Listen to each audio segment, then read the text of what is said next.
c'est un bon copain. C'est pour ça que je peux me permettre de dire qu'il est vivant. Donc il va venir fêter son 71e anniversaire avec nous, ici, et il chantera pour nous le 5 avril. D'accord? Alors nous avons décidé de l'installer dans la très jolie petite salle du musée de la Légion d'honneur, qui est une salle charmante, mais elle n'a que 300 places. Donc, ceux d'entre vous qui sont intéressés, précipitez-vous. Il y a des billets en haut. La newsletter n'est pas encore sortie. Elle va bientôt vous arriver, d'ici une huitaine de jours.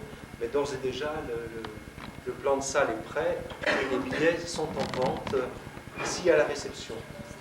Vous dire également qu'au mois d'avril, le 28 du mois d'avril, nous allons recevoir pour la deuxième fois le théâtre de la Pie-Rouge. Certains d'entre vous doivent se souvenir de leur prestation d'il y a 2 ans en arrière, qui était absolument formidable. Et donc ils reviennent, c'est le retour. La Pie-Rouge, le retour.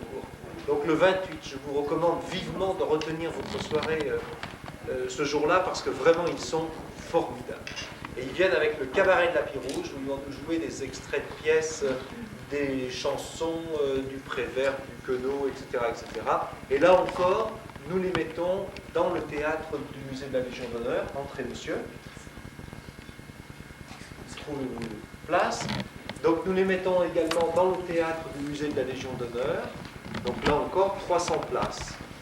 Alors là aussi, les billets sont à vendre. Vous pouvez d'ores et déjà les prendre là, à la réception à l'Alliance. D'accord? Je voulais également vous annoncer une autre chose aussi, mais là je suis beaucoup moins certain du lieu où ça se déroulera. C'est l'avenue de Jacques Higelin, le 5 mai. Donc nous aurons Jacques Higelin le 5 mai en ville. Je ne peux pas encore vous dire où. On a des problèmes de jauge, comme on dit dans le jargon. Donc je ne sais pas encore où nous allons mettre Jacques Higelin, mais il sera ici le 5 avril. Le 5 mai, pardon.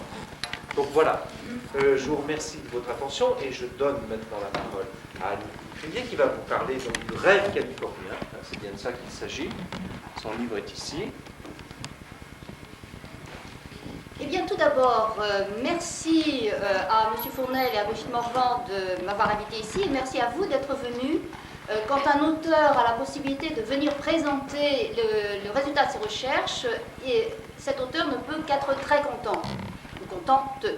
Et donc, dans mon cas, c'est à propos d'un livre qui a été publié en septembre 1999 et qui est le résultat de très longs travaux de recherche sur l'histoire des Français en Californie. Cette histoire qui est actuellement très largement oubliée. Et vous êtes sans doute tout à fait conscient de cela. Vous avez eu l'article que j'ai publié dans la revue L'Histoire en décembre 1999 qui m'a donné l'occasion justement de parler un petit peu de cette question. Mais si on regarde bien, qu'est-ce qui reste de cette présence française qui est très ancienne en Californie, puisque dans mon livre j'indique 18e, 20e siècle, c'est-à-dire que le premier Français dont j'ai trouvé la trace documentée en Californie est tout de même arrivé en 1769. C'est-à-dire au moment où les Espagnols eux-mêmes sont arrivés pour coloniser la Californie. C'est donc une présence très ancienne. Et pourtant, qu'est-ce qu'il en reste? Eh bien, si on pense simplement à San Francisco, quelles sont les traces de la présence française? Vous connaissez, bien entendu, l'église française, qui a été détruite par le grand tremblement de terre et rebâtie ensuite. Vous connaissez peut-être aussi le bâtiment Audifray, qui se trouve près d'Embarcadero, au coin de Mission et Stewart, et qui, lui, n'a pas été détruit au moment du tremblement de terre, et surtout de l'incendie, parce que le propriétaire qui vendait du vin et de l'alcool a, disons, approvisionné les pompiers, qui donc ont épargné son bâtiment. Ça montre effectivement qu'il avait de la suite dans les idées. Alors ce bâtiment, vous pouvez, si vous allez là-bas, c'est maintenant, il y a un restaurant. Si vous entrez dans le hall, vous verrez, il y a des photos qui racontent l'histoire de ce monsieur Hippolyte Audifray et comment il est venu du Mexique, paraît-il, à pied jusqu'en Californie, dans les années 1860. Et donc, voilà ce qui reste. Mais sinon, qu'est-ce qu'il reste encore? La plupart des autres bâtiments qui peuvent témoigner de cette présence française ont en fait été débaptisés. Et si je vous dis que, par exemple, il reste la verrière de la City of Paris, c'est dans le magasin, dans le grand magasin Neiman Marcus. Cette verrière est absolument magnifique. Elle a l'écusson de la ville de Paris avec le fluctuate mergiture. Donc elle est magnifique. Mais qui sait que c'est tout ce qui reste d'un grand magasin qui était tenu par des Français et qui a été fondé au moment de la ruée vers l'or. Donc puisque c'était Émile Verdier qui est arrivé avec un navire chargé de marchandises qui s'appelait la ville de Paris. Et ce navire a servi de magasin au début et ensuite il a donné son nom à un magasin installé sur la terre et donc il y a des City of Paris. Le City of Paris a changé bien entendu d'emplacement, mais la filiation existait. J'ai encore très récemment rencontré une descendante de la famille Verdier qui m'a dit que lorsqu'elle était plus jeune, elle avait été employée dans cette maison. Mais pour autant, elle ne connaissait même pas les origines de ce grand magasin. Un autre exemple, The White House. Donc, vous avez peut-être entendu parler, c'est sur Grand Sutter Post. Eh bien, ce grand magasin qui était là aussi était un des fleurons de la communauté française au tournant du siècle, au début du XXe siècle. Ce grand magasin maintenant a été repris par Banana Republic. Et si vous regardez bien, il y a une plaque, mais cette plaque ne fait pratiquement pas référence au fait que ce grand magasin a une histoire française. Donc, encore un autre exemple. Si vous regardez au début du XXe siècle, la plupart des associations françaises importantes se trouvaient dans un bâtiment qui existe encore actuellement et qui est au 108-110 rue Sutter. Ce bâtiment rien n'indique qu'il a pu, à un moment ou à un autre, avoir un rôle aussi important dans la communauté française. Donc, si vous voulez, c'est en me rendant compte un petit peu de toutes ces questions-là que j'ai eu envie d'en savoir plus. À vrai dire, tout a commencé lorsque, étant étudiante, j'ai voulu rendre visite à un oncle qui avait lui-même immigré en Californie et qui habitait dans le sud de la Californie. Donc, j'ai pris l'avion jusqu'à New York. À New York, j'ai trouvé une ville américaine telle qu'on me l'avait enseignée à l'école. J'ai pris ensuite un de ces bus, vous savez, ces bus Greyhound, 3 jours, 3 nuits de bus, et me voici en Californie, à travers les montagnes rocheuses, Sacramento, San Francisco, l'océan Pacifique, merveille des merveilles. Et puis ensuite, de San Francisco, je suis descendue vers le sud, Los Angeles. Ensuite, je suis allée, mon oncle habitait plutôt dans le désert, dans l'intérieur. C'est là que je me suis rendu compte qu'il faisait très très chaud dans le sud. Et c'est là aussi que j'ai réalisé à quel point la Californie était différente de la côte Est. Et quelque chose qu'on ne m'avait jamais vraiment appris à l'école. Je ne sais pas si vous, on vous l'a appris. Moi, non. On m'avait absolument, pour moi, les États-Unis, c'était partout comme New York ou Washington, à la rigueur. Et là, c'était différent. Et les noms étaient différents. Et la population était différente. Et comme j'étais étudiante en histoire, je me suis dit, eh bien, j'aimerais en savoir plus. J'ai regardé dans des livres, et qu'est-ce que l'on trouvait dans les livres à l'époque? C'est, avant la ruée vers l'or, il n'y avait rien en Californie, les États-Unis ont occupé une terre vierge. Ah. Donc là, il y avait un problème, il y avait une contradiction que j'ai voulu essayer de résoudre.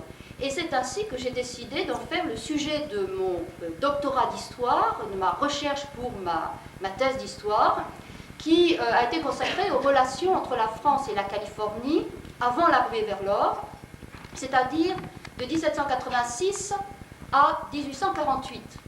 Et lorsque je suis allée voir un éminent professeur spécialiste des États-Unis, le meilleur, je dois dire, spécialiste des États-Unis, et lorsque je suis allée le voir pour lui parler de ce sujet, il a acquiescé parce que c'était un très bon professeur, mais lorsque j'ai soutenu ma thèse, quelques années plus tard, il a reconnu qu'à ce moment-là, il avait pensé que je n'en tirerais pas plus de 200 pages. Ma thèse fait presque 1000 pages, et la matière, croyez bien, je n'ai pas délayé, il y avait une matière considérable, qui est toujours inconnue. Je dois dire, je n'ai pas encore publié la thèse, c'est un de mes projets, mais il y a une matière, il y a une réalité de ces relations qui est toujours inconnue. C'est en étudiant justement cette période que je me suis rendu compte aussi qu'il y avait une présence française en Californie. Présence française qui, là encore, dans les ouvrages que j'avais pu lire, était pratiquement ignorée. De temps en temps, on disait « a businessman » ou « a traveler ». Si c'était une autre nationalité, on disait sa nationalité. Si c'était un Français, ça restait dans le flou. Donc, je me suis dit, il y a là une histoire qui est importante, qu'il faut faire connaître. Donc, comme je suis historienne, je me suis dit, il faut reprendre tout cela et prolonger cette étude que j'avais arrêtée en 1848 parce que, à ce moment-là, les choses changeaient. 1848, vous savez, le 2 février, c'est le traité de Guadalupe Hidalgo par lequel le Mexique est obligé de céder la moitié de son territoire, la Californie au Texas. C'est aussi, quelques jours auparavant, la découverte de l'or qui a suscité cet extraordinaire mouvement de migration qui a totalement submergé la population précédente. Pas complètement d'ailleurs, j'aurai sans doute l'occasion d'en reparler encore un petit peu. Donc j'ai voulu à ce moment-là repartir de cette période et puis continuer, et c'est ainsi que en étudiant sur donc finalement plus de 2 siècles, eh bien j'en suis arrivée à cette histoire qui est une histoire de cette migration française en Californie, étudiée à la fois en France, dans le voyage et en Californie. Parce que 2 choses étaient extrêmement importantes pour moi. C'est d'une part d'avoir, vous savez, cette idée de la longue durée qui a été développée par l'école des Annales et qui est extrêmement importante parce que si on étudie une petite période, eh bien on se rend compte qu'on a une vue extrêmement partielle et finalement faussée du phénomène. Alors que si on étudie sur une période suffisamment longue, on peut voir les points d'inflexion et la façon dont tout change. Et j'ai ainsi pu déterminer 5 vagues, une sorte de cycle, un mouvement cyclique. 5 vagues qui sont différentes les unes des autres, mais qui ne se comprennent que les unes par rapport aux autres. Car il y a finalement des liens entre ces différentes vagues. Ce qui était aussi extrêmement important pour moi, c'est d'étudier ce mouvement, cette histoire, à la fois à l'échelle du groupe, donc l'aspect collectif de cette histoire, mais aussi à l'échelle de l'individu. Et cette histoire, ne pas en faire quelque chose d'abstrait, mais au contraire de voir la matérialité de l'expérience de ces hommes, ces femmes, ces jeunes gens qui ont quitté leur terre d'origine pour venir, pour différentes raisons, dans un monde qui était complètement différent. Pour vous donner un petit exemple de ce que ça pouvait être, avant la période, disons que dans les années 1840, j'ai eu l'occasion de trouver un petit carnet, une source absolument extraordinaire, un petit carnet d'un Français qui est le frère de Jean-Louis Vigne, dont vous avez quelques indications, sur lesquelles vous avez quelques indications dans l'article. Et ce Pierre Vigne est venu, il a quitté la région bordelaise dont il était originaire en mai 1843 et en passant par le Cap Horn, en s'arrêtant dans différents ports, il est arrivé à Los Angeles en juin 1844, c'est-à-dire au bout de 13 mois de navigation, avec bien sûr le Cap Horn, avec les calmes de l'équateur. Autant vous dire que lorsqu'ils sont arrivés en fait à San Diego, ils ont décidé très vite de continuer à cheval, plutôt que de continuer en bateau. Donc, vous voyez, 13 mois pour faire le trajet, c'est très long.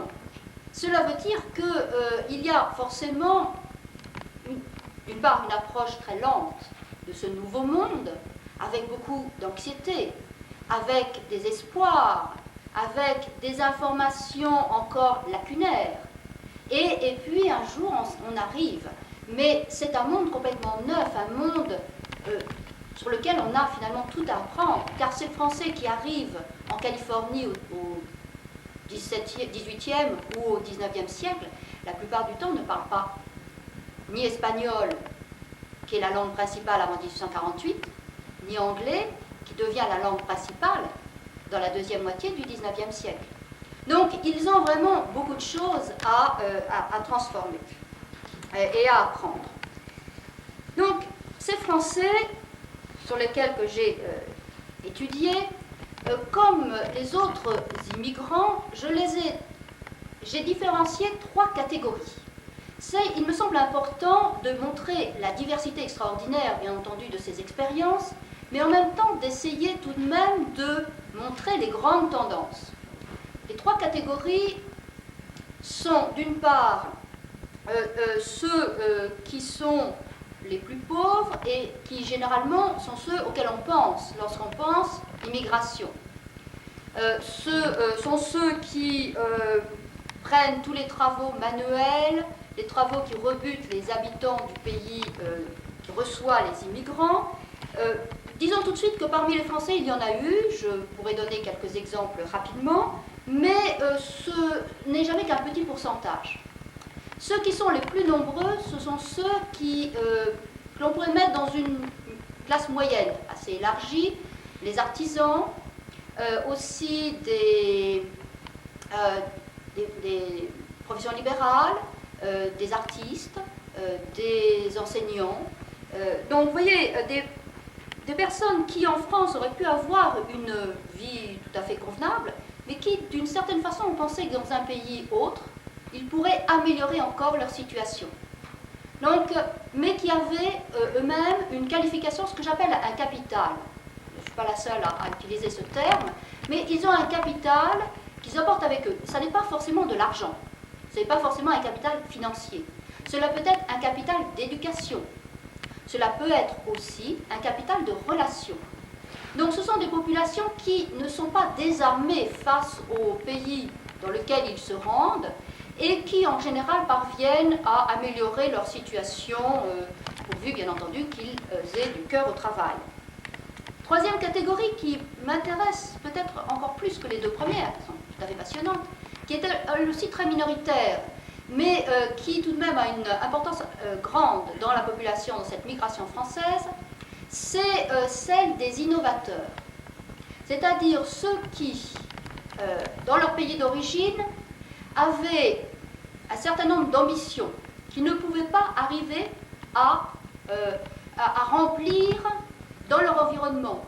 Soit qu'il y ait des contraintes sociales, des contraintes financières, des contraintes politiques aussi, et qui ont préféré finalement partir parce qu'un autre lieu leur offrait là beaucoup plus de perspectives. Et ces innovateurs, ces rebelles, finalement sont ceux aussi qui ont le plus apporté de transfert de technologie en Californie. Et parmi eux, bien entendu, on peut penser à ceux qui viennent actuellement dans la Silicon Valley.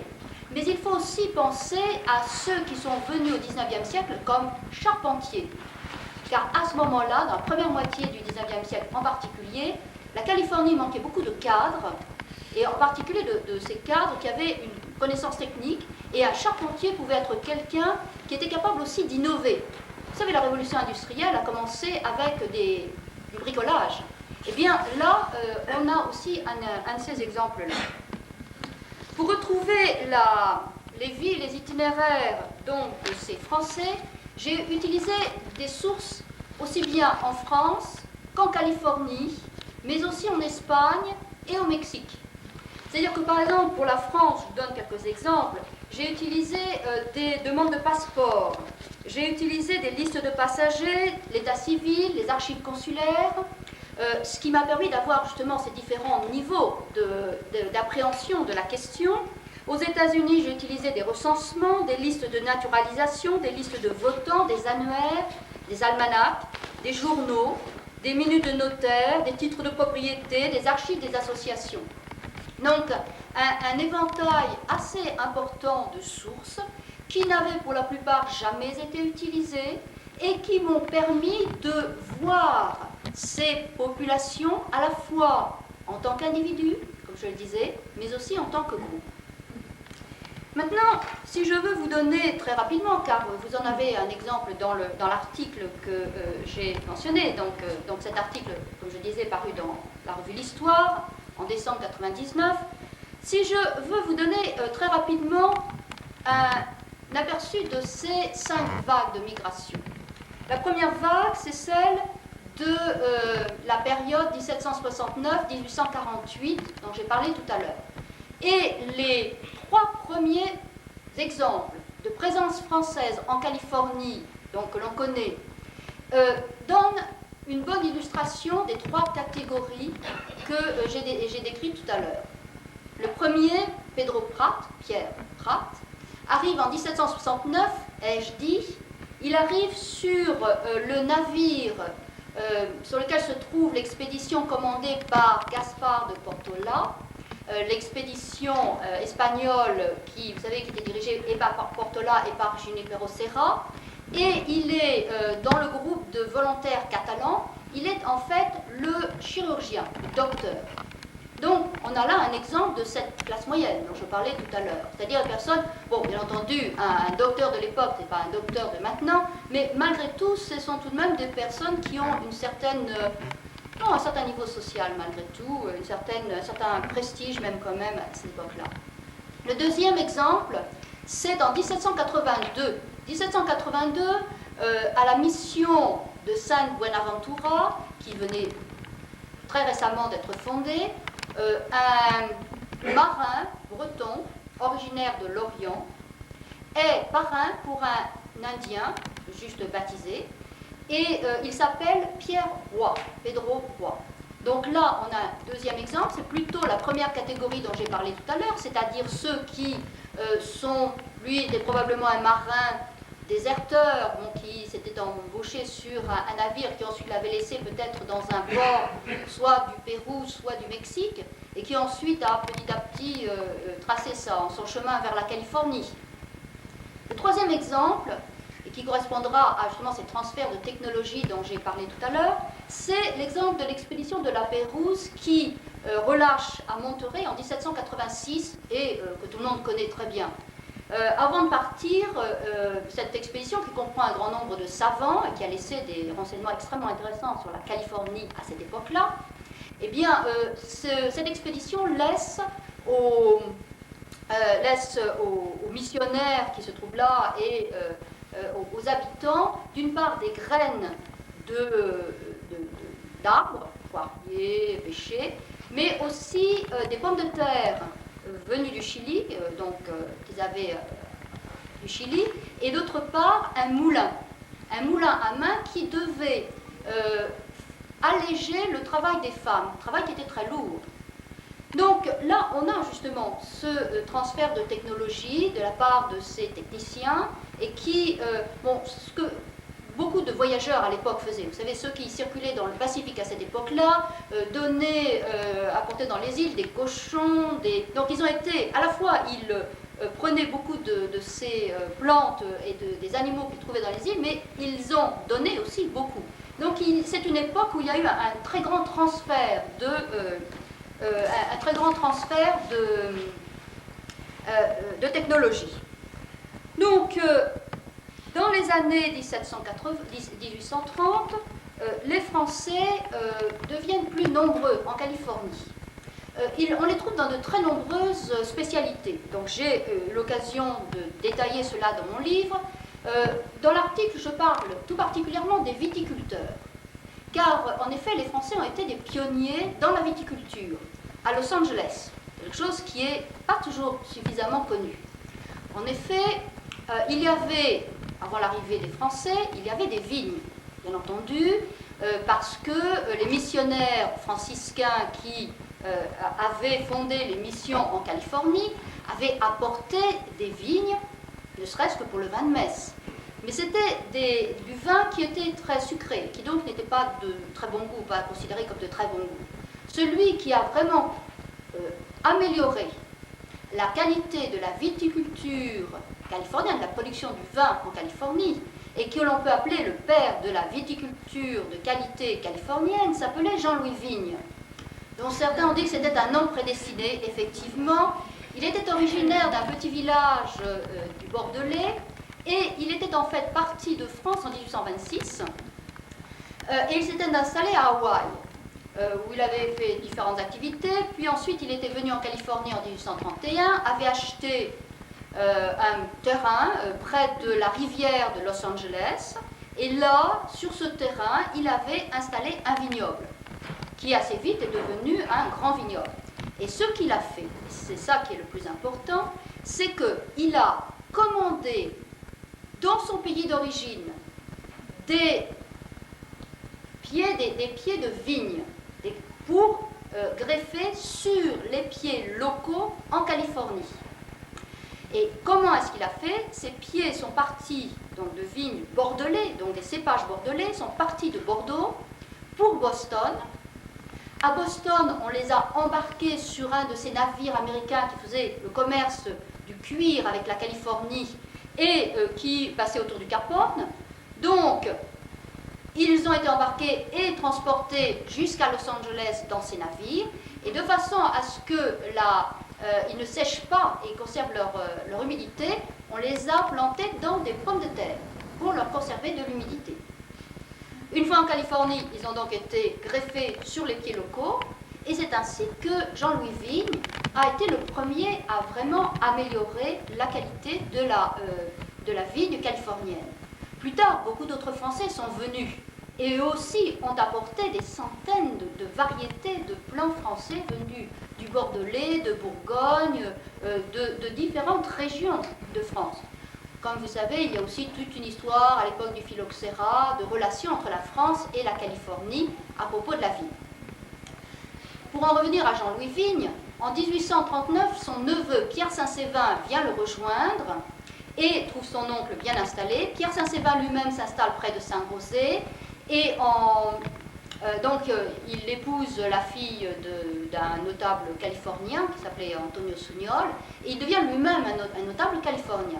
Le plus intéressant, c'est qu'en fait, Pierre Saint-Séverin, en 1849, lorsque, après la découverte de l'or et la première vague de migration, lorsque on s'est préoccupé de créer un État, de faire de la Californie non pas un territoire, mais un État, pour qu'elle puisse se gouverner seule.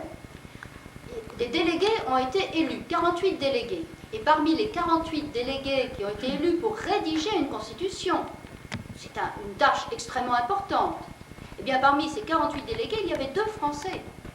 Pierre Saint-Séverin, dont je viens de parler, et un autre qui s'appelait José María Covarrubias, et qui, malgré son nom, absolument, était français. Et ceci est une longue histoire extrêmement intéressante que malheureusement je n'ai pas vraiment le temps de vous raconter, sinon je ne parlerai que de ça, mais qui est extrêmement intéressante justement de mouvement de ces patronymes. Et son père était lui-même originaire du Béarn. Donc Covarrubias, c'était le vrai nom de la famille, c'était Portatu. Et Cabarrui était le nom de la mère, de la grand-mère de José María Covarrubias. Et donc le nom ainsi avait été hispanisé en fait. Ceci est une très longue histoire. Quant à Pierre Saint-Séverin, avec son frère Jean-Louis, ils ont tous les deux acheté le vignoble de leur oncle et ils ont fabriqué le premier champagne en Californie. Champagne qui à l'époque, ils n'hésitaient pas à affirmer supérieur au meilleur champagne de Châlons ou de Reims. On n'est pas obligé vraiment de les suivre pour cet avis-là, mais malgré tout, ils avaient, disons, très confiance dans l'avenir de la Californie dans ce domaine-là.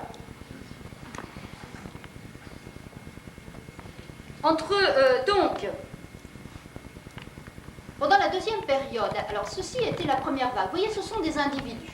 Ce sont des individus qui arrivent soit par le Mexique, soit par l'océan Pacifique, pensez à Jean-Louis Vigne, soit, et là je ne peux pas éviter de rappeler aussi, parce que c'est extrêmement important, soit ils arrivent par le nord. Et c'est tout particulièrement le cas des Canadiens français. Et si vous êtes allé du côté de Stockton, vous savez qu'au sud de Stockton, il y a petite ville qui s'appelle French Camp.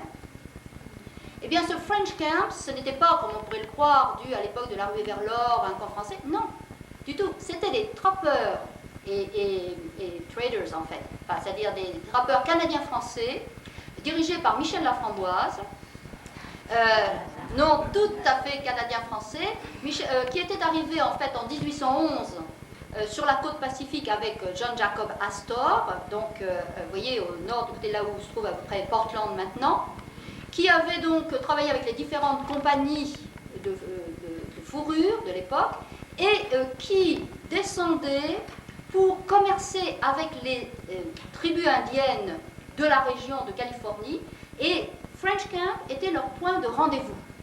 Et c'est resté comme ça pendant les années 1830, c'est-à-dire très très tard finalement. Donc le nom de French Camp est resté, bien sûr à l'époque espagnole c'était Campo de los Franceses. Ensuite, c'est devenu French Camp. Certains ont essayé de débaptiser cet endroit en l'appelant Castoria, et finalement, le nom est tout de même resté. Donc, c'est aussi un élément important, vous voyez, c'est qu'il y avait des Canadiens français qui étaient là. Vous savez, les Canadiens français étaient les premiers dans les montagnes rocheuses. Mais l'ennui, c'est que sur eux, on n'a souvent pas assez de documentation pour vraiment savoir où ils sont passés et ce qu'ils ont véritablement fait. Donc, ceux qui arrivent ensuite dans les années 1849, 1800 et les années 1850, arrivent au moment de la ruée vers l'or. Et là, bien entendu, le stéréotype habituel que vous avez certainement vu dans les publications américaines récentes, c'est malheureusement la prostituée et le joueur. Mais il y a beaucoup plus que ça pour les Français qui sont venus à ce moment-là. Et je ne nie pas qu'il y avait des prostituées et des joueurs. Pardon. Mais je dis, c'est l'arbre qui cache la forêt. C'est-à-dire qu'il y avait tellement, il y a eu beaucoup d'autres populations qui sont venues. Pour essayer de les connaître un peu, j'ai travaillé sur des listes de passagers. J'ai travaillé sur une trentaine de navires, qui m'ont donné pratiquement 2000 noms, presque 2000 noms. Et à partir de ça, j'ai fait une étude statistique, 1849-1851, c'est-à-dire vraiment les tout premiers, les pionniers. Et j'ai pu ainsi à la fois avoir une idée par exemple de l'âge, donc je donne un certain nombre de graphiques dans le livre, je donne aussi car ces listes de passagers m'ont donné le lieu de naissance, le lieu de résidence avant le départ, la profession, l'âge, et le navire sur lequel ils sont partis. C'est une source extraordinairement riche, beaucoup plus riche que les sources américaines sur le même sujet. Et ça m'a donc permis à la fois de faire des cartes sur les régions d'origine de ces Français, en particulier de montrer qu'ils venaient de toute la France, alors que les précédents venaient plutôt de la côte ouest, de montrer aussi que leurs professions étaient souvent des professions, disons plutôt, comme je disais, artisans, et qu'il y avait parmi eux, c'est vrai, beaucoup de propriétaires, que d'autre part, ils étaient un peu plus âgés que les immigrants, l'âge habituel des immigrants, que d'autre part, beaucoup d'entre eux étaient passés par Paris, c'est-à-dire que beaucoup étaient nés en province, mais quand on compare la carte des naissances et la carte des résidences, on voit qu'un très fort pourcentage d'entre eux, en fait, avaient vécu par Paris. C'est-à-dire, c'est très important car nous sommes au milieu du XIXe siècle. Au milieu du XIXe siècle, la France n'est pas unifiée dans son identité comme elle l'est actuellement, et en particulier dans la langue. C'est-à-dire qu'il y a beaucoup de régions de France où l'on ne parle pas vraiment le français de Paris. Or, ces migrants, eux, sont ayant vécu à Paris, ont eu un aperçu, disons, une meilleure connaissance de la langue de Paris. Et par conséquent, lorsqu'ils se retrouvent en Californie, c'est un lien entre eux qui est très important. Ce qui est un lien aussi entre eux, c'est le fait, bien entendu, de venir de France beaucoup plus qu'ultérieurement. Car ils ont à ce moment-là une vision qui est une vision plus nationale que régionale. Même si certains viennent de régions, ils se regroupent entre eux, et c'est parce qu'ils sont très nombreux et parce qu'ils ont cette attitude que sont créées les institutions que vous connaissez encore actuellement, c'est-à-dire, bon, à l'époque il y a des journaux, mais c'est aussi la création de la Société française de bienfaisance mutuelle, qui est une association nationale à l'époque. C'est aussi la création, bien entendu, de l'Église française, Notre-Dame-des-Victoires, 1856. Ce sont aussi des créations de théâtre, parce que c'est une population qui est principalement urbaine et qui a vécu dans des grandes villes. On a là toute une série d'activités qui s'expliquent de cette façon. Alors, bon, par ailleurs, les difficultés économiques de l'époque ont joué un rôle, indéniablement. Les difficultés politiques aussi. Mais il ne faudrait pas non plus en faire simplement une émigration de réfugiés politiques. En fait, bien entendu, il y a parmi eux beaucoup de républicains, mais en même temps, ce n'est pas si c'était vraiment des réfugiés, pourquoi ne seraient-ils pas simplement allés à New York, qui est quand même beaucoup plus proche, ou en Suisse, ou en Angleterre. S'ils vont en Californie, c'est d'abord parce qu'ils sont attirés par l'or, par la possibilité, croit-il, de faire fortune très rapidement. Certains, beaucoup arrivent. J'ai trouvé justement, c'est assez intéressant, j'ai trouvé un certain nombre de renseignements sur... il semble que beaucoup est bien réussi, et j'en ai trouvé en particulier un certain nombre d'exemples en recherchant ceux qui ont pu rentrer en France. Et j'ai eu l'occasion de cette façon de trouver que certains d'entre eux qui étaient partis, disons, assez pauvres, pouvaient être retrouvés en France 30 ans après, et qu'ils étaient à ce moment-là désignés comme rentiers. C'est-à-dire que leur rêve californien est devenu réalité pour un certain nombre d'entre eux. Pas tous, bien entendu. Mais je pense, j'estimerais à un pourcentage élevé le retour de Français. Et ceux qui retournent, ce ne sont pas ceux qui n'ont pas réussi, en fait, à cette époque-là. Difficile de retourner quand on n'a pas réussi. Et donc, certains ont pu rentrer et ont fait des bons mariages grâce justement à ça. Ce que j'ai vu aussi dans le dernier a à peu près 8 ans, et elle écrit au maire pour lui demander l'autorisation, un passeport, pour pouvoir partir en Californie. Elle part avec ses 4 plus jeunes enfants, les 2 aînés restant comme marins à Saint-Malo avec sa famille, et je la retrouve donc dans les listes de passagers, et je la retrouve ensuite en Californie. Elle est devenue blanchisseuse au début, parce que c'est le travail qu'exercent ceux qui n'ont pas de capital, mais donc, dans le recensement de 1852, je la trouve, elle et sa fille aînée, comme blanchisseuse, mais en 1860, je retrouve les 2 filles mariées et bien mariées, avec des revenus suffisants. À l'époque, le signe que l'on est dans la classe moyenne, à San Francisco, c'est quand on a une domestique irlandaise. Absolument. Vous savez, la domestique, c'est le signe même que l'on est une femme de la classe moyenne à l'époque. Eh bien, justement, les 2 filles ont chacune donc une domestique irlandaise. Et les maris déclarent des sommes non négligeables. D'autres ont aussi très bien réussi. Un petit exemple que je voudrais donner. Dans la liste des propriétés, vous savez ce qu'on appelle personal property, les propriétés donc personnelles de 1857-1858 pour la ville et le comté de San Francisco. Eh bien, dans donc ce qu'on appelle Assessor's List, donc de 1857, les 4 plus fortes fortunes, parmi les 4 plus fortes fortunes, plus élevées, eh bien, il y a 3 Français. La fortune la plus élevée, donc déclarée, c'est California Steam Navigation Company. La deuxième, c'est Pioche et Bayerck. Troisième, c'est le banquier Abel Guy. Et quatrième, c'est la compagnie Victor Marciou, qui est une compagnie d'importation. Donc, et ensuite, il y en a d'autres, mais qui ont beaucoup moins. Et donc vous voyez, les Français ont très bien réussi.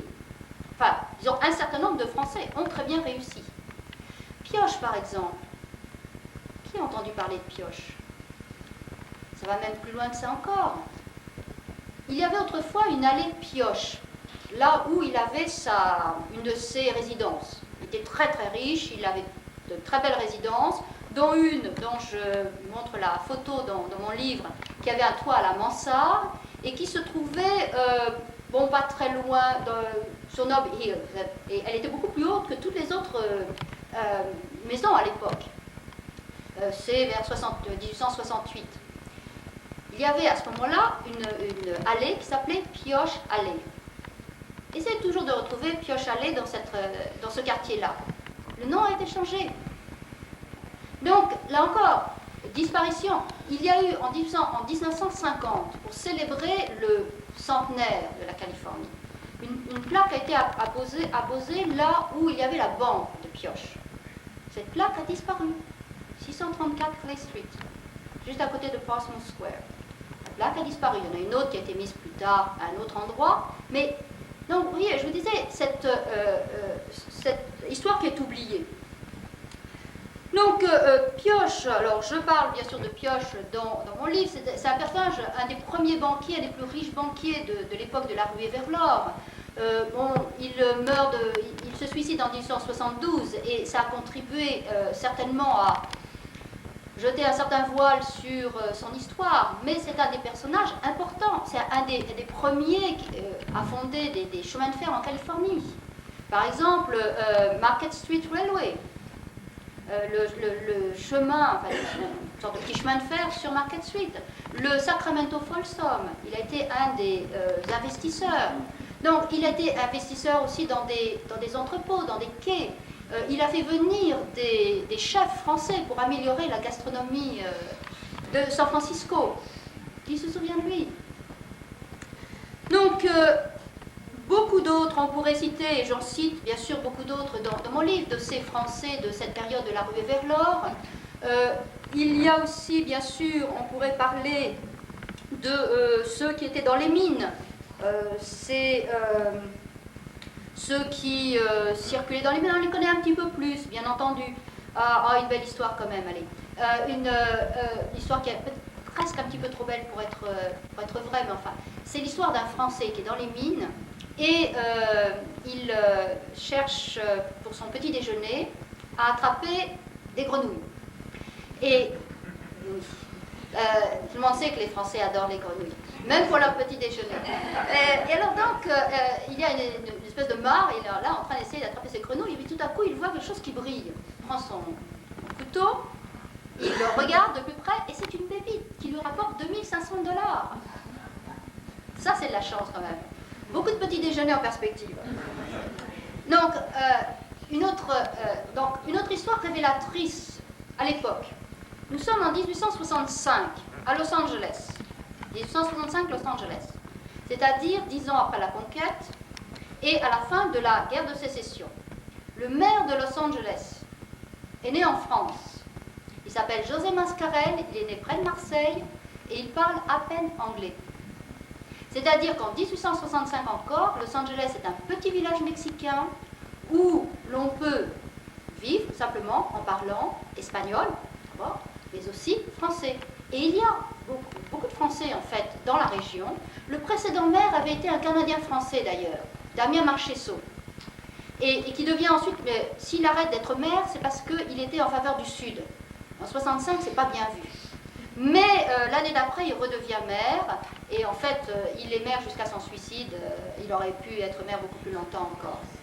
Beaucoup de gens se suicident à l'époque. C'était une époque, c'était des temps difficiles. Hein.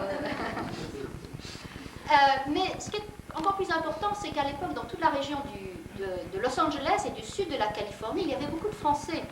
Et il y avait en particulier beaucoup de Basques et de Français venus des Alpes qui étaient des éleveurs. Et à une époque où la laine, dans les années 1870, les cours de la laine étaient très élevés. Et certains ont fait des fortunes grâce à cela.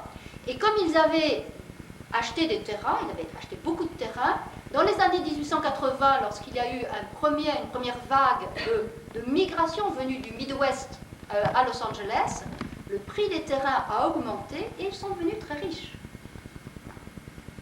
Donc, ceci pour dire qu'il y avait aussi beaucoup de Français à Los Angeles. Ils étaient certainement moins nombreux qu'à San Francisco, mais d'une certaine façon, ils avaient plus d'influence parce que la population elle-même était moins nombreuse. Et ils ont joué un rôle assez important. Ceci était la deuxième vague. Bon, je suis obligée de passer un petit peu plus rapidement, mais ce sont des choses que je développe beaucoup dans le livre. La troisième vague, c'est celle qui correspond aux États-Unis, vous savez, à la migration de masse.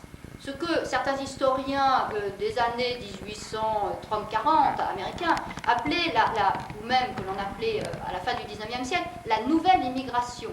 Parce que comparé à la précédente, c'était des populations qui venaient en général du sud et de l'est de l'Europe et qui étaient d'origine beaucoup plus rurale. Eh bien, oui, toute migration est nouvelle de toute façon, là, chaque vague a été nouvelle. Mais les Français qui sont arrivés à ce moment-là, outre des Alsaciens-Lorrains qui avaient quitté la France après 1870, parce que à cause de il y avait beaucoup d'Alsaciens-Lorrains Alsaciens et Lorrains en Californie, eh bien, il y avait aussi beaucoup de Français venus des Pyrénées et venus des Alpes et du Massif central. Et ce qui est assez intéressant, c'est que eux, au contraire des premiers qui étaient arrivés individuellement, principalement, eh bien, cela arrive par ce que l'on appelle des chaînes de migration.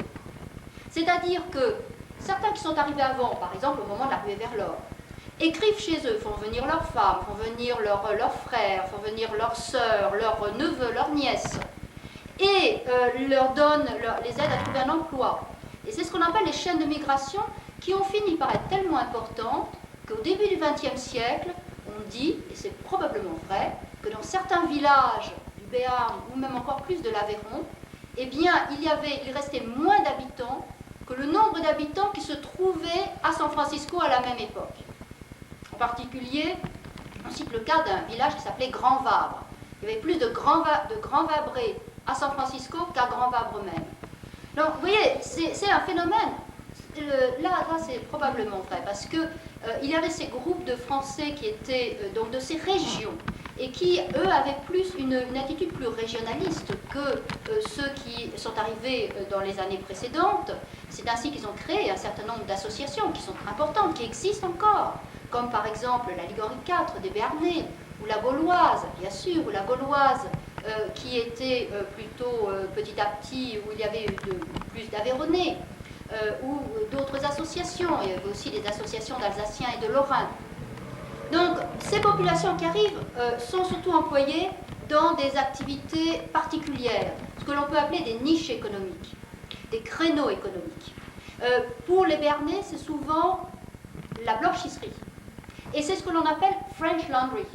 Et j'ai parlé avec beaucoup d'Américains qui me disent « French Laundry? Ah, mais je ne savais pas que ça venait de là. » C'est-à-dire que pour eux, French Laundry, c'était un nom commun. Mais quand je leur ai dit, ben oui, c'est parce que c'était des Français. Et que ces Français, eh bien, en plus, ils se spécialisaient dans un travail de qualité. Pourquoi un travail de qualité? Parce que il y avait une concurrence très forte, qui était celle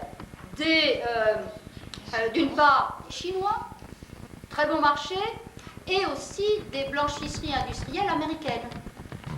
Donc, en se spécialisant dans un travail de qualité de fini à la main, pour une clientèle exigeante, prête à payer un peu plus cher, eh bien, il se crée un créneau économique. Les Aveyronnais étaient plutôt, eux, dans l'hôtellerie, ainsi que certains Basques, qui étaient aussi beaucoup, vous savez, les Basques étaient beaucoup dans l'élevage, ainsi que les Champsaurins. Les Champsaurins venaient du Champsaur, qui est une petite vallée au nord de Gap. Et 80% de l'émigration partie du Champsaur, donc de ces petits villages outre-mer, entre 1850 et 1913, est partie en Californie. Ça, c'est les chaînes de migration. Donc voilà, vous avez un exemple d'une migration très différente. Des populations surtout rurales, et des populations qui arrivent avec une solidarité différente de ceux qui sont venus à la génération précédente. Cette migration a continué au XXe siècle, jusqu'aux années 20, parce que les années 20, les lois des quotas ont diminué le nombre de ceux qui pouvaient entrer aux États-Unis, des immigrants, et les Français avaient un tout petit quota. Donc, un certain nombre de personnes n'ont pas pu entrer. Et puis il y a eu la crise des années 1930. Un certain nombre de Français sont retournés en France, d'autres ne sont pas venus parce qu'il n'y avait pas de travail, ce n'était pas la peine. Ceux qui étaient là ont réussi malgré tout à s'en sortir. Bon, ils ont réduit leurs dépenses, mais la communauté française a quand même réussi à s'en sortir. Mais ce qui s'est passé, c'est qu'il n'y avait plus le lien qu'avaient donné ces chaînes de migration. Au moment de la Deuxième Guerre mondiale, ceux qui arrivent, bon, il y a un certain nombre d'exilés qui arrivent, en particulier à Hollywood. Et après la Deuxième Guerre mondiale, d'autres arrivent aussi, il y a une nouvelle vague, mais qui n'a pas forcément les mêmes liens avec la communauté auparavant. Et plus récemment, les vagues plus récentes ont encore moins de contacts, d'un point de vue général, bien entendu. Hein, je parle dans ce cas-là d'un point de vue général. En particulier, ceux qui arrivent dans la Silicon Valley ne savent pas qu'il y a eu une présence française aussi ancienne. Donc cette mémoire est en train de disparaître. Chaque fois qu'il y a une personne âgée qui meurt et que ses descendants ne s'intéressent plus tellement à cette histoire, ces vieilleries, jettent les vieilleries qu'on a trouvées dans le grenier, c'est tout un pan de l'histoire de cette population qui disparaît. Et ça, c'est très grave. Et c'est donc, d'une certaine façon, pour ça que j'ai voulu écrire ce livre. D'une part, pour retrouver cette mémoire, cette histoire de cette présence française, mais la retrouver sur une longue période de façon à gommer un certain nombre d'aspérités et de stéréotypes, et d'autre part, rendre aux générations anciennes, leur rendre conscience de l'épaisseur de leur histoire et de l'importance de leur histoire, et pour ceux qui sont arrivés récemment, essayer justement de leur apporter un peu plus de connaissances justement sur cette importance de l'histoire de ceux qui les ont précédés. Et je voudrais simplement terminer par une petite histoire. À la suite de mon article paru donc en décembre, j'ai reçu une lettre qui m'est arrivée par l'intermédiaire de la revue d'un monsieur âgé qui avait 74 ans, me dit-il dans sa lettre, et qui m'écrivait, qui habite à Nice en France, et qui m'écrivait que mon article avait réveillé en lui des souvenirs d'histoire familiale. Et il me racontait comment une de ses aïeules était partie, vers 16 ans, sa mère l'avait retirée de l'institution où elle faisait ses études, institution religieuse, pour l'emmener en Californie parce que la mère voulait lui faire un beau mariage. Une fois arrivée en Californie, la jeune demoiselle a suivi évidemment plutôt l'inclination de son cœur, s'est pas mariée selon les vœux de sa mère, qui a disparu du paysage, je ne sais pas très bien ce qu'elle est devenue, mais elle s'est mariée donc avec un jeune Français qui s'appelait Gustave Lecros, elle-même s'appelait Louise Bouquier. Et donc la personne qui m'écrivait me disait, on disait dans la famille que Gustave Lecros avait une sœur, Emma, qui s'était mariée avec un Jean-Louis ou Jean-Henri Vigne. Et quand j'ai lu ça, j'ai dit, oui, bien sûr. Et tout de suite, je lui ai écrit en lui disant, cher monsieur, vous m'écrivez, mais moi je connais Emma Lecros, bien sûr, je ne l'ai jamais rencontrée, mais je la connais parce que je sais qu'elle s'est mariée avec Ferdinand Vital Vigne. Ils se mariaient à Los Angeles et j'ai rencontré des descendants de cette famille, qui sont en quelque sorte vos cousins. Et finalement, donc, lui-même, et j'ai retrouvé l'acte de mariage justement de Louise Bouquier et de Gustave Lecros. Donc, ce monsieur était absolument, évidemment, ravi. Donc, ça fait partie des immenses plaisirs que les auteurs peuvent avoir lorsque ce qui est prend vie, tout à coup, dans les souvenirs, justement, de quelqu'un. Et donc, écoutez, merci d'avoir accepté de partager avec moi tous ces plaisirs.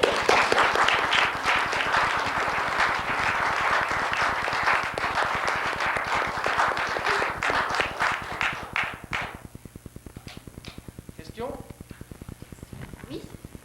L'article est écrit, le livre est fini. Et est-ce que votre travail de recherche et de transcription sur les Français de Californie est terminé? Loin de là. Depuis, j'ai publié, parce que, vous savez, je pouvais en écrire 1000 pages. L'éditeur dit 350 pages. j'ai transigé à 428 pages. Et encore, la bibliographie est écrite imprimée en caractère plus petit, parce que sinon ça faisait trop de pages. Donc il y a une richesse extraordinaire de l'histoire des Français, et ce serait, je pense, ne pas leur rendre justice que d'imaginer que tout a été dit là. En fait, j'ai déjà écrit 2 autres articles qui vont être publiés très récemment, très prochainement. Et il y a encore beaucoup d'autres sujets. Je continue à faire des recherches. Je connais des jeunes doctorants qui font des recherches. Moi-même, je vais bientôt avoir des étudiants, des doctorants aussi. Et je pense que certains d'entre eux, j'ai déjà eu une étudiante qui a fait une maîtrise, et je pense que j'aurai aussi d'autres étudiants qui feront des recherches. Non, il y a, et c'est ça qui est extraordinaire, c'est qu'il y a beaucoup de sources que l'on peut encore utiliser. Par exemple, vous donner des exemples. Un des articles qui va paraître, et qui est un article en anglais, concerne la façon dont les Français ont célébré le 14 juillet à San Francisco. C'est-à-dire, d'abord, ils ont célébré le 24 février, mais à partir de 1880, au même moment qu'en France, ils commencent à célébrer le 14 juillet. Et donc, j'ai fait toute une étude pour montrer comment c'était une forme d'intégration de leur part, à la fois de visibilité par rapport à la population américaine, mais aussi comment c'était un signe d'intégration de leur part dans le monde dans lequel ils vivaient, dans le monde de San Francisco. Le deuxième article, lui, concerne un sujet qui est extrêmement rarement traité, et qui est un sujet difficile, mais qui là aussi, à mon sens, un très beau sujet. Je dois dire, j'aime beaucoup cet article, qui va aussi sortir bientôt en français, lui, en France. C'est sur l'attitude des migrants face à la mort. Sujet difficile, mais qui est un sujet extrêmement important pour des migrants qui sont coupés de leurs racines. Et j'ai trouvé de très très belles choses sur le sujet, et qui montrent comment ces migrants à la fois conservent leur tradition française, mais les adaptent au monde dans lequel ils vivent. Et très intéressant. Peut-être d'autres questions? Oui? Est-ce qu'il arrive de ces familles qui viennent s'installer ou pas? Oui. Est-ce qu'ils sont totalement américanisés, ou est-ce qu'il y a des mariages entre Alors, françaises? Alors, il y a eu beaucoup de mariages. Alors, il y avait les deux. C'est-à-dire qu'il y a eu beaucoup de mariages à l'intérieur de la communauté française, et c'est à cela que servaient en particulier les associations françaises. Au tournant du siècle, chaque association, elles étaient très nombreuses. Chaque association avait son pique-nique. Et donc, tous les dimanches, il y avait un pique-nique, et c'était l'occasion, évidemment, pour les personnes, disons, mûres, de manger comme en France, de parler de la France, et pour les jeunes, de se rencontrer. Et c'était l'occasion de mariage, donc qui resserrait le tissu de la communauté française. C'était donc un rite de sociabilité extrêmement important. Maintenant, d'autres aussi, beaucoup d'autres, se mariaient avec d'autres populations. Ça pouvait être des populations catholiques, par exemple des Irlandais, des Italiens, ou ça pouvait être des Américains. Ça dépend des périodes. Il faudrait voir à chaque période ceux qui sont arrivés, les Français qui sont arrivés avant 1848, c'était pratiquement uniquement des hommes. J'ai trouvé qu'une seule femme.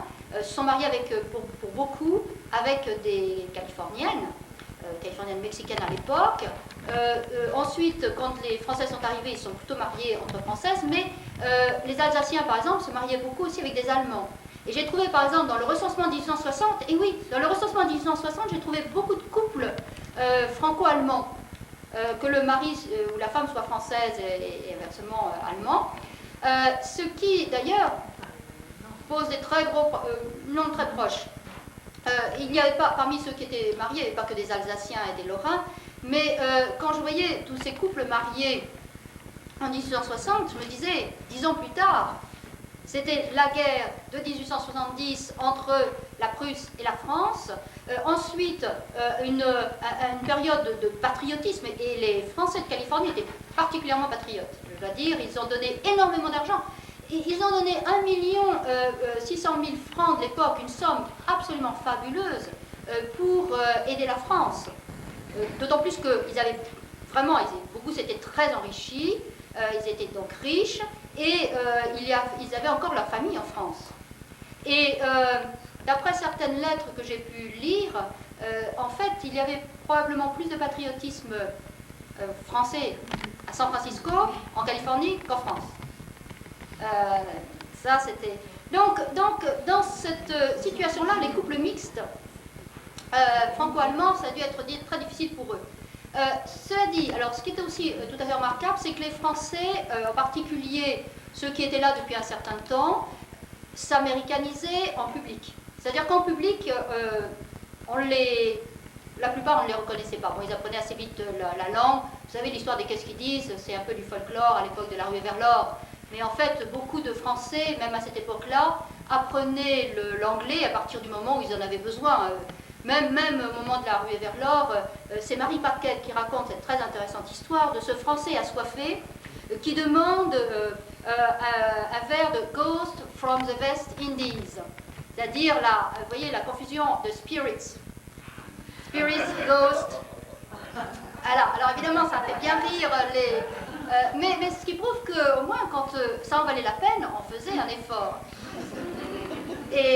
Mais sinon, il y a de très nombreux témoignages qui montrent que si les Français étaient américanisés beaucoup dans leur vie publique, la vie privée était extrêmement française. C'est-à-dire que chez eux, c'était comme en France. C'est-à-dire il y avait des tableaux, des objets qui étaient vraiment des objets qui leur rappelaient la France. Et lorsqu'ils étaient ensemble, eh bien, ils aimaient avoir un bon repas ensemble et parler de la France, parler de la famille, etc. Et il y avait beaucoup de voyages en fait entre la France et la Californie. Parce que à partir de 1869, avec le train, le temps de voyage est réduit. On peut traverser les États-Unis en 8 jours. Donc, c'est plus les 13 mois de Pierre Vigne. Un certain nombre vont voir leur famille en France, reviennent, donnent des nouvelles, etc. Il y a quand même ce lien important à la fin du 19e siècle, par exemple, qui est conservé avec la France. Avec les parents, on fait venir justement des parents. Les journaux français de l'époque, j'ai trouvé dans les journaux français de l'époque, ils reprennent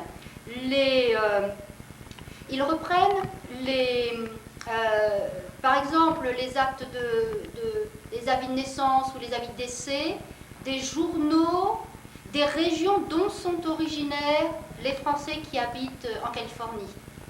En particulier le Béarn, le Pays Basque, les Alpes, l'Aveyron. Et donc, c'est indiqué des nouvelles du vieux pays. C'est comme ça qu'il l'appelle. Oui, enfin, je ne sais plus qui, oui, vous peut-être. Simplement, j'ai vu des échanges entre les communautés françaises de Californie et le reste des États-Unis. Et est-ce que vous avez fait des études particulières sur ce type de sujet? Alors oui, effectivement, c'est aussi quelque chose que j'ai étudié et là, je vais continuer, c'est aussi un des aspects que je vais continuer, comparer avec les autres colonies françaises ailleurs. Alors, parce que, bon, bien évidemment, quand on pense aux Français aux États-Unis, on pense les Français de Louisiane, car ils ont une très forte visibilité. Mais c'est aussi parce qu'ils parlent beaucoup plus français. Le pourcentage doit être à peu près, je crois, 47%, d'après le recensement de 1990, enfin j'ai quelques chiffres là, mais d'après le recensement de 1990, on peut penser que parmi ceux qui sont en Louisiane, il faudrait que je retrouve, ça fait à peu près plus de 40% ceux qui ont une origine française. Plus de 40% parlent français à la maison. À New York, ça doit être à peu près dans les 30%, et en Californie, c'est 12%. De ceux qui ont déclaré au recensement avoir une origine française. Donc il y a une visibilité qui est beaucoup... Alors que c'est en Californie qu'il y a le plus grand nombre de personnes nées en France qui habitent dans un même État américain. Mais bien entendu, le pourcentage est très faible par rapport à l'ensemble de la population. Mais je veux dire, la visibilité des Français est beaucoup plus grande à New York, à la Nouvelle-Orléans, qu'elle ne l'est en Californie. Ça, c'est très clair pour les raisons que je viens d'indiquer. il y avait aussi une présence française importante à Chicago. Donc, ce que j'ai pour l'instant étudié, c'est les itinéraires d'un certain nombre de Français, en particulier les Alsaciens-Lorrains. Beaucoup d'Alsaciens-Lorrains sont arrivés par New York et la Nouvelle-Orléans, plus que directement autour du Cap Horn ou à travers Panama. Donc ils ont une première expérience de la vie aux États-Unis. Certains ont déjà appris un peu d'anglais, connaissent un peu les lois américaines, les coutumes américaines. Donc ça, c'est une première étude que j'ai bien avancée. C'est donc ces déplacements, ces itinéraires de ces Français que je retrouve moi en Californie. Et c'est l'intérêt de les regarder justement au point d'arrivée, car ça me permet de voir comment ils sont arrivés. Et de retrouver ces itinéraires, ces expériences personnelles.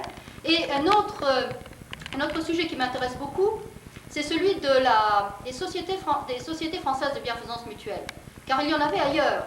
Mais de façon très intéressante, j'ai retrouvé un document qui était une lettre de félicitation qu'un centre, une association qui regroupait un certain nombre de ces associations avait envoyé à Adolphe Thiers. Vous voyez, dans les années 1870. Le grand patriote, etc. Et de façon très intéressante, il y avait toute une liste de sociétés françaises de bienfaisance mutuelle dans différentes villes des États-Unis, et il n'y avait pas, les deux de Californie n'étaient pas mentionnées, ni celle de San Francisco, ni celle de Los Angeles. Donc, ça pose un certain nombre de questions intéressantes. Il y avait aussi des liens entre les républicains. Par exemple, j'ai trouvé dans un journal français qui est l'Écho de l'Ouest, qui était le journal républicain à la fin du XIXe siècle, une lettre de Guazou, qui est un des grands républicains exilés aux États-Unis, et qui s'est vraiment expliqué qu'il arrêtait sa publication, son journal, et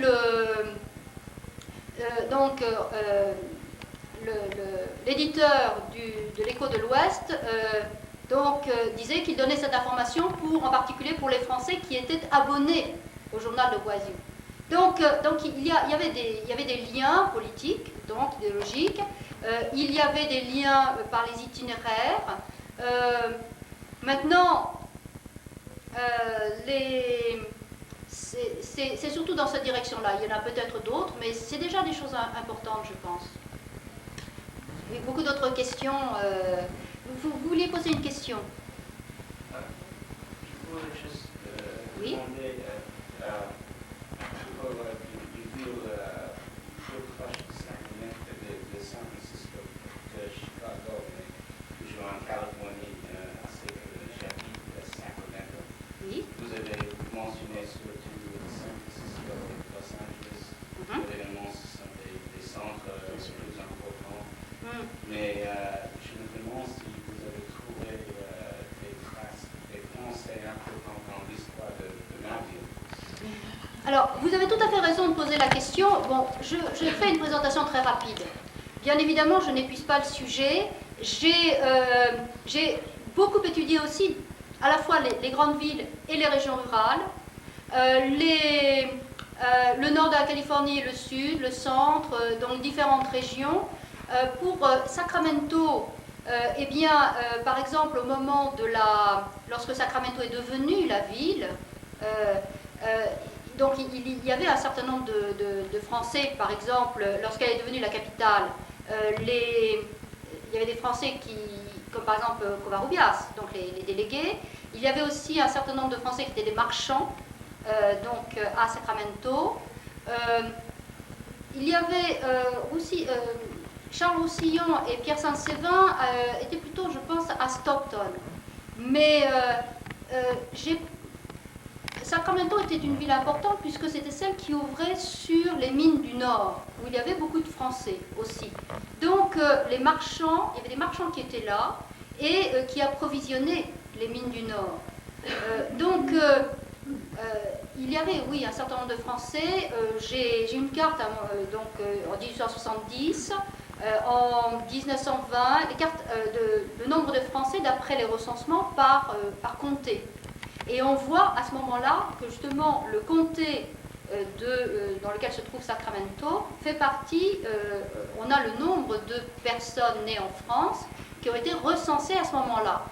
Alors, le problème des recensements, c'est qu'on ne peut pas leur faire complètement confiance, dans la mesure où c'est des photographies, et c'est tous les 10 ans. Entre-temps, il y a beaucoup de gens qui bougent, qui circulent. Mais ils donnent quand même une idée générale des tendances.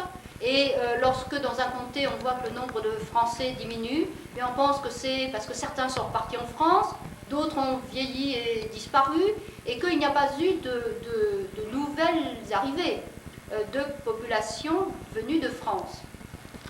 Mais c'est des sources que l'on peut utiliser. Donc, mais j'avais trouvé aussi pour Santa Barbara, les Français ont joué un rôle tout à fait éminent à Santa Barbara, par exemple. J'ai même trouvé un Français, comment il s'appelle, French Charlie. French Charlie se trouvait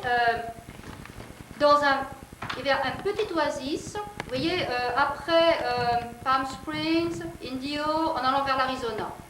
Et c'est Harris Newmark qui raconte cela, c'est dans les années 1870. Il avait envoyé un de ses employés par la diligence pour aller rassembler des sommes en Arizona. Et donc la diligence, il y avait un endroit pour le repas, et il s'arrêtait à un endroit qui s'appelait Dos Palmas. Et à Dos Palmas, où il y avait à peu près une seule personne, c'était French Charlie. Et lorsque la diligence arrive, French Charlie n'a rien dans son... pas réfrigérateur, mais enfin n'a rien à leur offrir à manger. Donc, comme French Charlie n'est jamais à court d'idées, il prend son fusil, il sort et il tire sur le premier animal qu'il voit. Et c'est un vautour. Et French Charlie, qui est un cuisinier consommé, puisqu'il est français, je plaisante à peine, donc cuit le vautour, comme selon les règles de l'art culinaire français les plus éprouvées, et il donne ça à manger aux voyageurs, qui se régalent, qui repartent, et qui au bout de quelques heures commencent à avoir tellement mal à l'estomac que c'est tout juste, ils ne s'arrêtent pas pour retourner et aller lyncher French Charlie. Je crois que lorsqu'ils sont repassés, French Charlie n'était peut-être plus là. Donc oui, on trouvait les Français à peu près partout, hein, c'est pour dire. Alors, bon, on peut faire des études sur tel et tel point. On trouverait certainement des choses tout à fait intéressantes sur leurs différentes activités. Mais je pense qu'il y avait aussi quelques questions plus... Oui, vous avez une question ? Parce que vous dites, il semblerait qu'au début du siècle, la communauté française était beaucoup plus active et beaucoup plus associative. Alors, est-ce que ça correspond à... Ils étaient beaucoup plus nombreux, que c'était un différent type d'immigration, ou comment... par rapport au droit, par rapport à aujourd'hui Voilà. Alors, en fait, ces associations qui existaient, un grand nombre d'entre elles avaient été fondées au moment de la ruée vers l'or.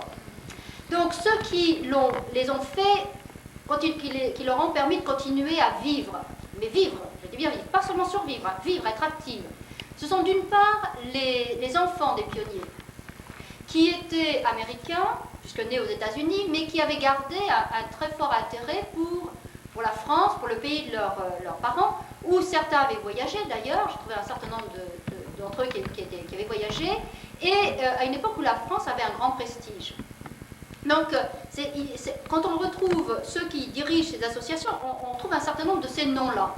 Et ils ont contribué à favoriser, par ces associations, par l'existence de ces associations, ils ont contribué à favoriser l'arrivée et l'insertion de la nouvelle vague de migration, qui, lorsqu'elle a été elle-même suffisamment intégrée, a pris en main les associations, qui ont ainsi, et on a créé d'autres.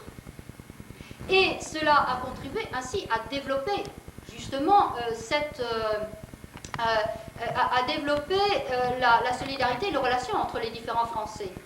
Un phénomène très intéressant, c'est justement en 1916, la création du Club Lafayette.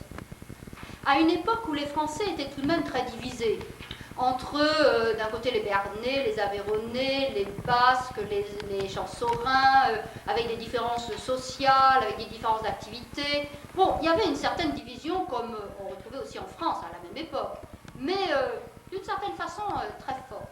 Eh bien, justement, la municipalité de San Francisco a décidé d'imposer une taxe très lourde sur les blanchisseries. Bien entendu, qui est-ce qui était derrière? C'était les blanchisseries industrielles américaines. Qui est-ce qui était visé? C'était les Chinois. Mais qui se trouvait au milieu et touché par la même occasion? Les Français. C'est French Laundries dont j'ai parlé, qui étaient effectivement très nombreuses. Il y en avait 135 quand même à San Francisco en 1916. Donc, qu'est-ce qu'ils ont fait? Ils ont senti, comme on dit, passer le vent du boulet. Hein, et ils ont senti à quel point leur situation était menacée. Et un certain nombre de membres de la communauté française, en particulier certains qui étaient américains, parce que nés aux États-Unis, mais qui étaient actifs dans les institutions françaises, se sont réunis et ont eu l'idée de créer un club politique dont l'objectif serait d'inciter les Français à se faire naturaliser, de façon à devenir citoyens américains et à pouvoir voter, donc à pouvoir être pris en considération, et donc pour cela à leur apprendre la Constitution américaine, etc., à les motiver et à les aider à faire ce passage. Et c'est comme ça que la communauté française, qui d'une certaine façon était menacée dans ses activités, a réussi à être beaucoup plus prise en compte par les hommes politiques. J'ai trouvé par exemple des indications, vous savez c'est l'époque de la prohibition, et bien les hommes politiques de Californie ont lutté contre la prohibition. Et donc en particulier un des hommes politiques importants de Californie a écrit à l'Écho de l'Ouest, dont je vous parlais tout à l'heure, pour envoyer le compte-rendu de sa communication contre la prohibition, et en disant qu'il serait ravi si cela pouvait être publié dans l'Écho de l'Ouest. Ça veut dire que les hommes politiques de l'époque ne considéraient plus que les Français, à partir du moment où ils étaient réunis et où ils avaient un poids politique parce qu'ils votaient, à ce moment-là, ils devenaient importants. C'est une leçon importante. Quand est-ce qu'ils ont disparu en tant que... En fait, c'est après la Deuxième Guerre mondiale, je retrouve finalement à peu près les mêmes noms dans les associations. C'est-à-dire que le renouvellement qui aurait dû avoir lieu n'a pas eu lieu à cause des lois des quotas des années 20, à cause de la crise des années 1930, si bien que d'une certaine façon les associations sont moins actives, et lorsque une nouvelle vague arrive, qui n'arrive pas par les mêmes chaînes de migration, mais qui arrive de toute la France, qui n'a donc pas les mêmes liens avec ceux qui sont là déjà, eh bien, on assiste à une sorte de distance entre, d'une part, ceux qui arrivent individuellement, qui aiment se retrouver entre Français, qui font des grandes fêtes, qui mangent ensemble, qui partagent donc la nourriture, le vin, etc., mais qui, d'une certaine façon, n'appartiennent pas aux associations. C'est-à-dire que là, il y a un manque de sang-frais qui contribue à ce que les associations, finalement, déclinent. Et c'est un phénomène qui s'est aggravé encore depuis. C'est la raison pour laquelle ces institutions existent toujours, mais elles ont besoin de sang frais. Elles ont besoin que, justement, il y ait de nouvelles populations pour s'y intéresser. Il n'y a pas de création de nouvelles associations qui correspondent à cette nouvelle génération. À quel moment? Après la Deuxième Guerre mondiale? Parce que comme vous dites, ils viennent de partout en France, donc ils n'ont pas de lien qui leur permet de se regrouper. C'est-à-dire, d'autant plus que, pensez par exemple la Société française de bienfaisance mutuelle. Elle a été l'association la plus représentative de la communauté française jusque dans les années 1960. À tel point qu'ils avaient un hôpital, French Hospital. Vous savez seulement où est French Hospital? Oui, eh bien, c'était très important. Il y avait aussi un hôpital français à Los Angeles d'ailleurs.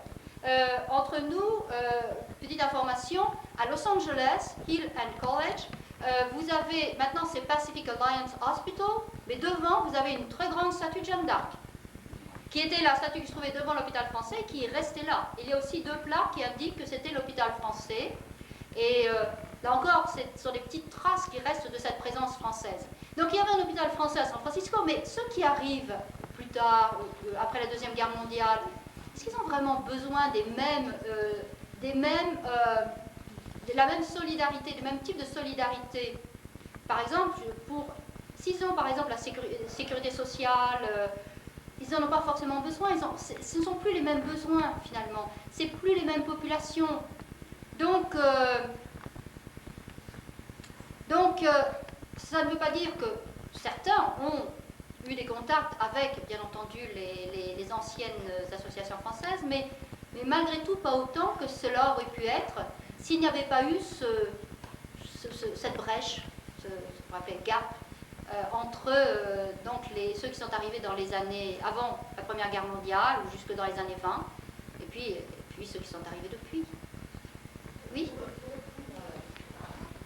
Ça concerne sans doute un nombre limité de sections intéressantes, mais il y a des associations d'anciens élèves d'école et il y a des associations de jeunes créateurs d'entreprise qui correspondent peut-être plus à ce que de jeunes Français veulent trouver quand ils veulent sortir.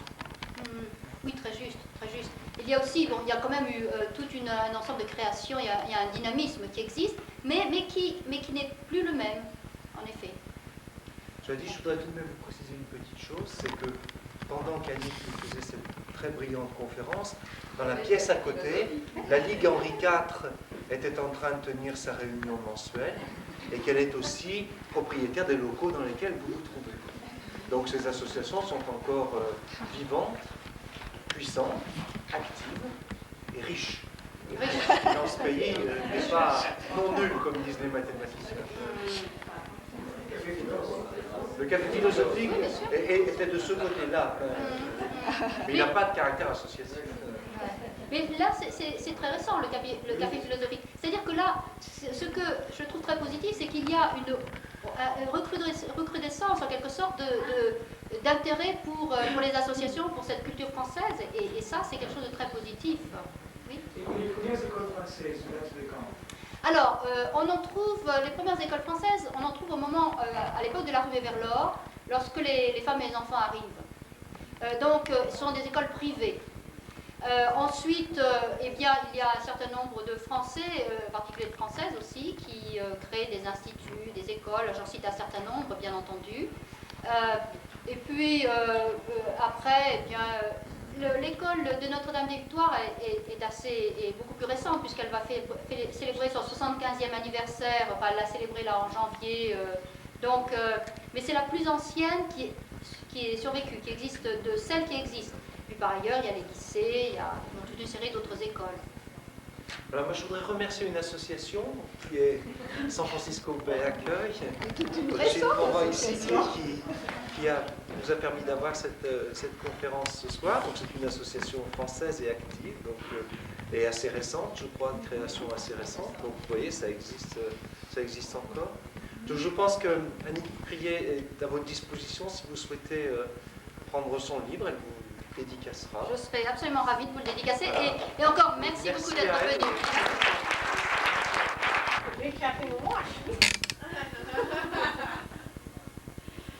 Okay, the Ballards. You're gonna call her up and invite her to lunch. She's nice. She's nice. Her and her husband are the cutest thing ever. They're so They're lovely. You need to They are befriend lovely her. people. Yeah, I She did. made the And first Susie move. It's your Grossman. turn. Susie Grossman is a very nice person too. She wants to interview me. She wants to interview Mom. You just look here and let me see. Je vois Non, rien. non, pas aussi près. Non, pas près à côté de ta mère. Tu peux aller à côté de ta mère? Go near your mom. I'm preparing it, and all you have to do. Maybe we should do it next to baby.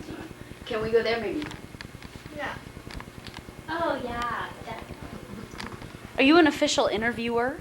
Is that your I'm role? officially with French American TV. Yes. I'll give you my card. Good. Here is perfect. Okay. Go next to your mom. Okay. I want to focus, and then you can hold it. I don't get the spotlight. Yeah, that's perfect. So if you just hold it here, Chin up. and I will ask your mom a couple questions. Attends, Mom, you need. To go this way? No, don't make it too close to your eye. You can see her. Okay, yeah, cuddle up. Okay. You're good. Now do I push a button? Man. No, it's taping now. Oh, it's taping right So all now. you have to do is just sit there like. Okay, go ahead. Ok, on vient de filmer donc l'expo ici à l'Alliance et je voudrais peut-être demander à l'artiste ici ce qui l'a inspiré à faire ses peintures, plutôt ses ces objets d'art, parce que c'est pas vraiment de la peinture, c'est des broderies, n'est-ce pas? Oui, c'est non pas de la peinture. Je ne sais pas si c'est de la broderie en ce sens que la broderie, ça tend à vouloir dire des choses préparées à l'avance, tandis que ça ne l'est pas. C'est que la littérature française c'était mon grand amour quand j'étais petite et c'est resté mon grand amour et d'autres éléments de la culture française et c'est ça qui m'a amené à le faire. Mais la base, c'est que c'est thérapeutique. Pour vous? Oh oui. C'est des choses que je fais parce que une façon de me débarrasser d'obsession ou de mettre en image visuelle quelque chose qui me préoccupe. Okay. Et je vois le nom de plusieurs donc, écrivains. Oui. Et chacun de ces écrivains vous a inspiré, c'est ça? Oui, c'est ça, oui. Okay. Ou ça, celui-ci, c'est d'une appropriation. Alors une appropriation, ça veut dire que c'est une copie. Et c'est légal, on peut le faire. Liechtenstein ne fait que ça, des copies. Mais je ne l'ai pas signé parce que c'est très très proche de l'œuvre de Baskin. Les autres, c'est la seule qui soit une appropriation, je crois. D'accord, donc ce sont des écrivains surtout français? Tous. Ah, Et non, belges. Celui-là est belge. Mais les Français trouvent que les Belges leur appartiennent. Mais c'est un Belge, celui-là, oui. D'accord. Et donc, je voudrais peut-être que vous expliquiez très rapidement. Donc, vous lisez un certain auteur ou est-ce que c'est plutôt un autre processus qui vous inspire? Non, c'est quand j'étais petite. Par exemple, il y a un poème de Sully Prudhomme en bas, oui. comme un vase d'argent entre deux firmaments. Et c'est un poème que j'ai appris à l'école quand j'étais à l'école primaire. Et en fait, je l'ai fait quand j'étais petite, j'ai fait une peinture. Et puis récemment, je me suis remise à faire la même chose. Alors, je fais des choses que je faisais quand j'étais petite. Ah, super. Mais personne n'a jamais pensé à faire ça, si? J'en sais rien. Est-ce que, par exemple, à l'école, quand vous étudiez les poèmes, on vous demandait d'illustrer le Quand j'étais poème? Petite, oui. À l'école primaire, très nettement, on faisait ça. Ça faisait partie, on apprenait par cœur et il fallait l'illustrer. Ah. Et en fait, on était notés sur l'illustration aussi. Ah, non seulement l'apprendre par cœur, mais en plus... et le réciter. Bon, vous récitez devant tout le monde et la maîtresse vous donnait des points en plus ou en moins d'après l'illustration. Oui, oh oui, il y avait une note. Il y avait une note pour tout. Non, mais c'est-à-dire, on peut être un très bon poète et ne pas savoir dessiner, mais pourtant, on combinait les deux. Oui, tout comptait. D'accord, et ces dernières, ces créations que vous avez montrées ce soir, est-ce que ce sont quelque chose des créations que vous avez fait dernièrement ou non, c'est un mélange. Il y en a, ça c'est de 86, donc c'est au moins des 15 dernières années. Ah, d'accord. Et est-ce que vous les exposez pour la première fois? C'est un mélange. Certaines ont été exposées avant, certaines pas. Ah, d'accord. Mais je les ai choisies parce qu'ils avaient tous un rapport avec soit la littérature française, soit la culture française. Et vous êtes française? Oui. Ah, vous êtes française mariée avec un Américain? C'est ça, quelque chose comme ça. Je l'ai suivi en Amérique. Ah, d'accord. Beaucoup de gens font ça, d'ailleurs, on vient de faire. Vous avez écouté la conférence ce soir? Non, j'étais ici en train de servir à boire. Ah, d'accord, non, parce qu'elle a parlé justement des intermariages entre les Français qui étaient venus en Californie et les Américains.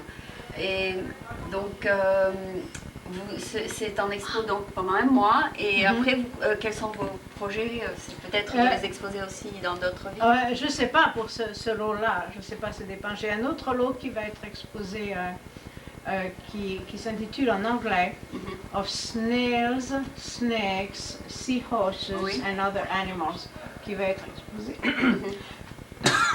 dans le Michigan. Ah, d'accord.